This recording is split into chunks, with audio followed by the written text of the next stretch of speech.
సుధాకర్, రుద్రవరం మండలం చిన్నకమ్మ గ్రామానికి చెందిన ఎస్సీ దళిత వికలాంగుడను. అయితే నాకు 2006లో ప్రభుత్వం వారు డీ పట్టా 3 ఎకరాలు భూమి ఇవ్వడం జరిగింది. ఈ భూమి నేను సాగు చేసుకుంటున్న క్రమంలో బోయే వాళ్ళు ఎంటర్ అయ్యి భూమి మాది అని సేమ్ ఎస్సీలకు రాసిచ్చారు. నా భూమి మీరు వేసుకోండి అని బోయే వాళ్ళు ఎస్సీలకు రాసిచ్చారు.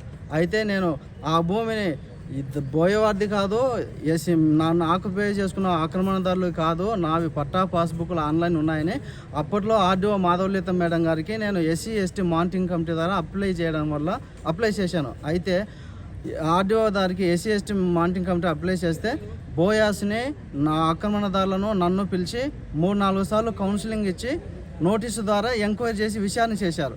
అయితే విచారణ చేసిన ఆర్డీఓ నంద్యాల మాధవలీత మేడం గారు ఈ భూమి బోయే వాళ్ళది కాదు, ఆక్రమణదారులది కాదు, వికలాంగుడైన ఎస్సీ వాళ్ళదని ఆర్డీఓ మాధవలీత మేడం గారు అప్పట్లో ఆర్డీఓ మాధవలీత మేడం గారు ప్రొసీడింగ్ ఆర్డర్స్ ఇవ్వడం జరిగింది.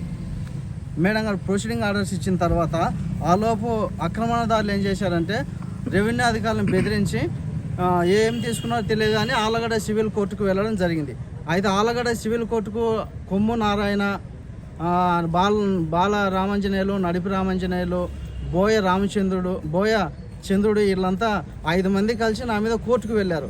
కోర్టుకు వెళ్ళిన తర్వాత నాకున్న ఎవిడెన్స్ అన్ని తీసుకుపోయి ప్రభుత్వం భూమి నాకేమేమి ఇచ్చింది అని మొత్తం తీసుకుపోయి నేను ఆలగడ్డ కోర్టులో సబ్మిట్ చేస్తే వాళ్ళు ఇంతవరకు కూడా కోర్టుకు సబ్మిట్ కాలేదు. కోర్టుకు వాళ్ళు రానందున కేసు డిస్మిస్ అయింది. వాళ్ళ దగ్గర పట్టాలు, పాస్బుక్లు, ఆన్లైన్ అన్ని రికార్డింగ్ ఉంటే ఎందుకు కోర్టుకు అటెండ్ కాలేదు? ఒకటి, నాకు ఇచ్చిన ఆర్డీఓ గారు ఇచ్చారు, కోర్టు ఇచ్చారు.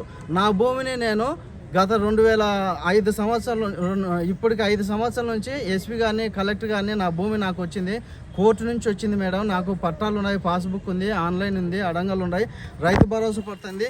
ఇది రీసెంట్గా 2024 పట్టాలు అడంగలు ఉండిపోయింది.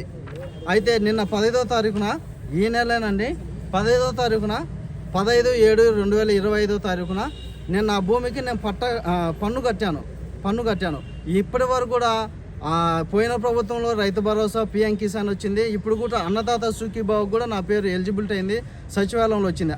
ఈ భూమిని నాకు 3 కలెక్టర్లు మారినారు, 3 ఎస్పీలు మారినారు. అయితే ఎస్పీలు కలెక్టర్ అని చెప్తున్నారు. నా రికార్డింగ్ చూసి సుధాకర్ దళితుడైన భూమిని సుధాకర్కి అప్పచెప్పండి అని కలెక్టర్, ఎస్పీ సీరియస్గా చెప్తున్నారు. కానీ కింద సిఐ గారు, ఎంఆర్ఓ గారు చాలా ఫ్రాడ్ చేస్తే 3 సంవత్సరాల నుంచి నన్ను కాలయాపన చేస్తున్నారు. నోటీసులు ఇచ్చారండి, నోటీసులు ఇంచుమించి 20 నోటీసులు ఇచ్చారు. ఏది ROR కేసుకు 20 నోటీసులు 3 సంవత్సరాలు పిలిచి ఇప్పటికి 6